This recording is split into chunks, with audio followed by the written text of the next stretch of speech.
Hello everyone, this is Ishtiaq, a fourth year PhD student at Virginia Tech. I'll be presenting our paper titled SPF Beyond the Standard, Management and Operational Challenges in Practice and Practical Recommendations. The other authors in this work are Weitong, Dr. Tobias, Fiebig, and Dr. Taejoong. This is a joint collaborative work between Virginia Tech and Max-Planck-Institut. Imagine you received these two concerning emails in your inbox from admin@paypal.com.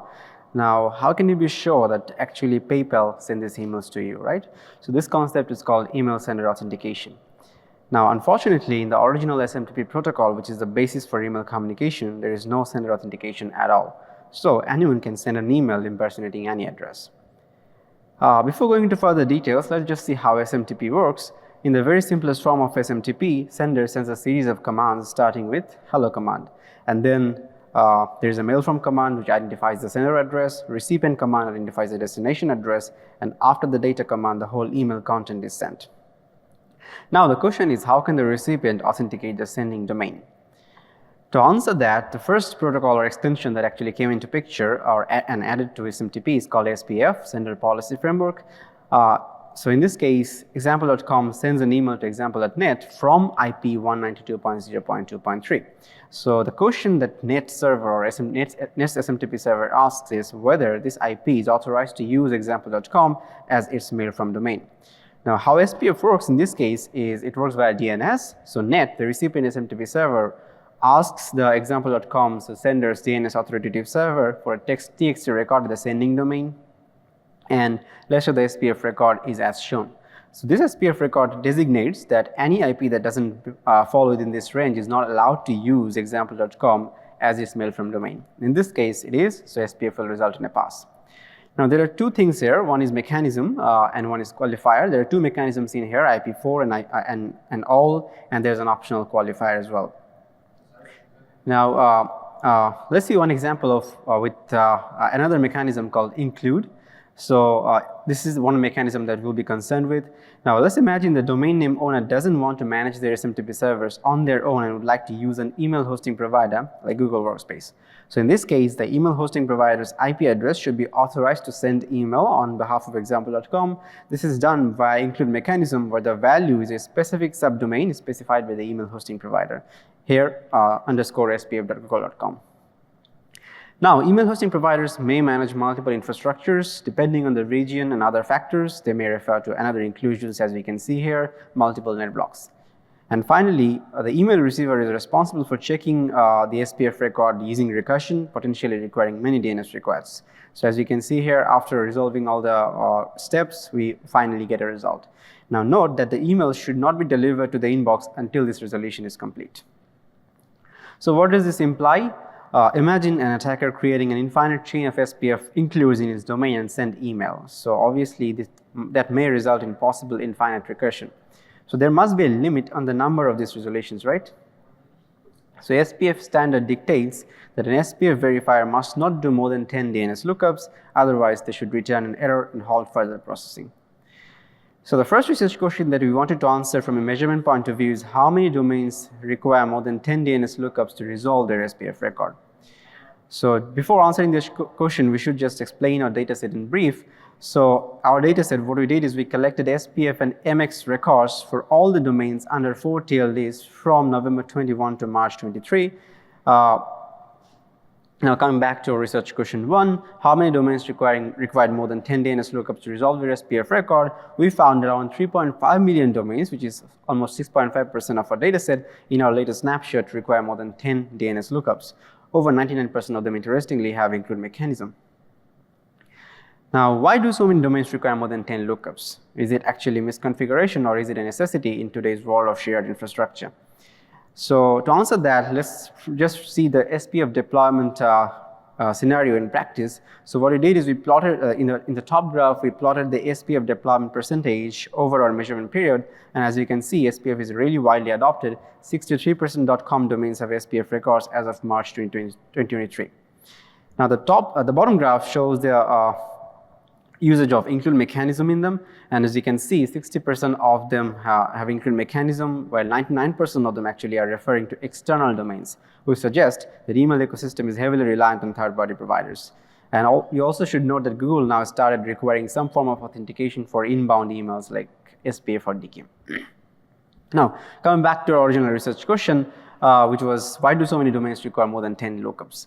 So let's find out why. If you look at this graph, we plotted the CDF of number of domains in include mechanism, and if you look at the blue line, it suggests that only 6 domains appear in the include mechanism of 50% of SPF records, which suggests heavy centralization. And if you look at the red line, which basically contains only domains that require more than 10 lookups, we see just 2 domains that account for 84% of the SPF records with more than 10 lookups. So their website welcome.com and bluehost.com, we contacted them personally, but we didn't get any reply back, unfortunately. Now, what about the rest? What about the rest 16.3% or 616K domains? So to answer that, we wanted to analyze whether all the includes are actually being used. So whether all the includes are actually being used, whether there is any extraneous or superfluous includes in there. Now, to detect superfluous includes, what we did is we leveraged MX records. Now, MX records, although it signifies recipient SMTP server, but in except big operators, most of the smaller operators actually use the same sending and receiving entity, as highlighted by the fact that 350K domains in our dataset just have the MX as the only mechanism in there. So what we did is we computed the likelihood that a domain with a specific MX record also includes an SPF record, and based on different threshold values, we could explain 25K domains in our dataset. Out of them, 20K domains, which is 81% of them, are burdened with superfluous record, which is astonishing. Now, if you look at this graph, how the lookup number reduces once we remove the extraneous records, we can see that 87.2% of these domains can actually streamline the number of lookups within 10 once these extraneous records are removed.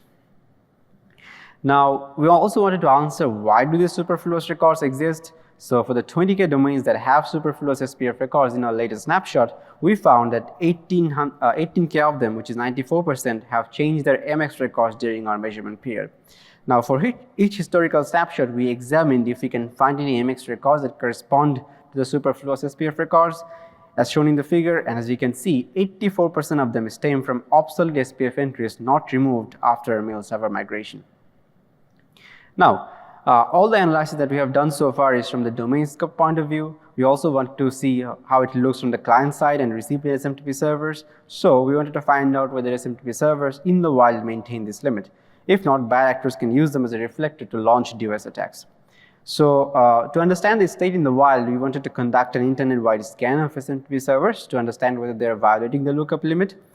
But for that, we need to send an email to each individual SMTP servers, which is of course not ethical. So what we did is, if you recall, in our background slide, SMTP works based on many commands, but the RFC, this SPF standard, does not define when SPF records are actually checked.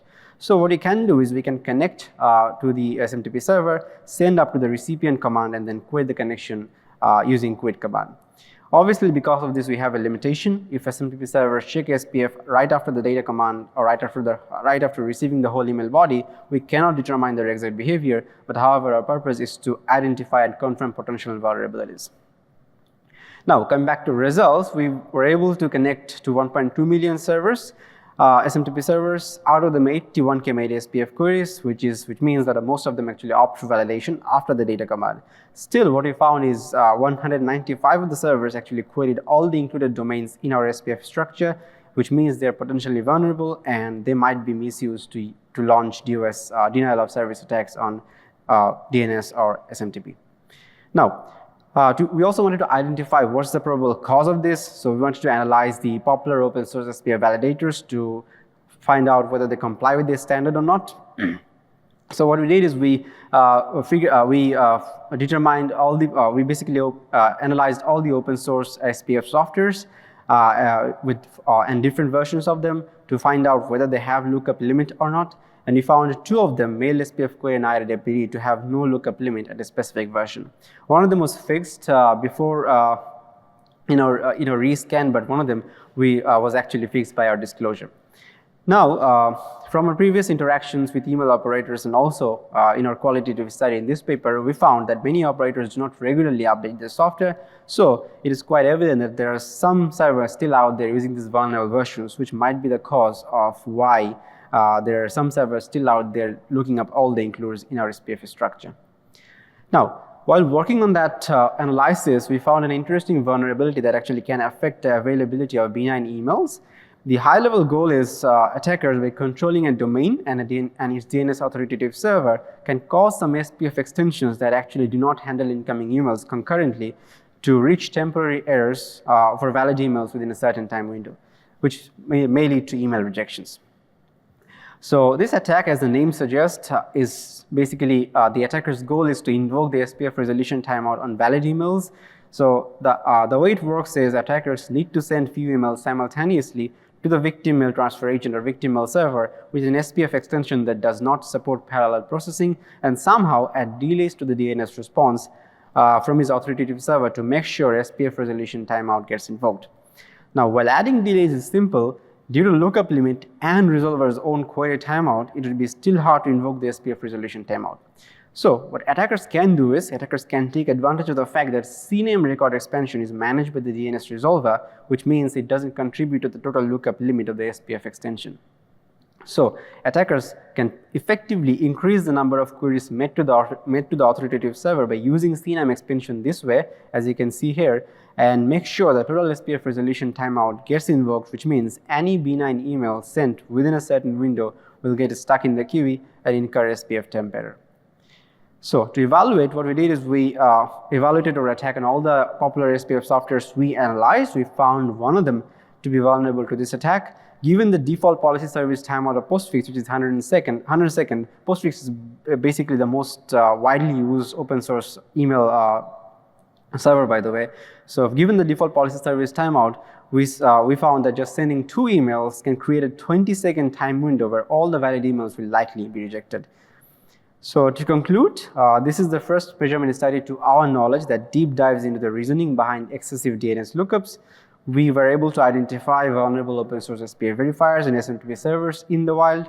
We showed with our attack scheme that how non-parallel SPF verifiers can be misused and exploited. We also conducted a qualitative study with the email operators to understand the SPF ecosystem in practice, and we also provided some recommendations for future iterations on the SPF RFC. Thank you. With that, I'm happy to take questions.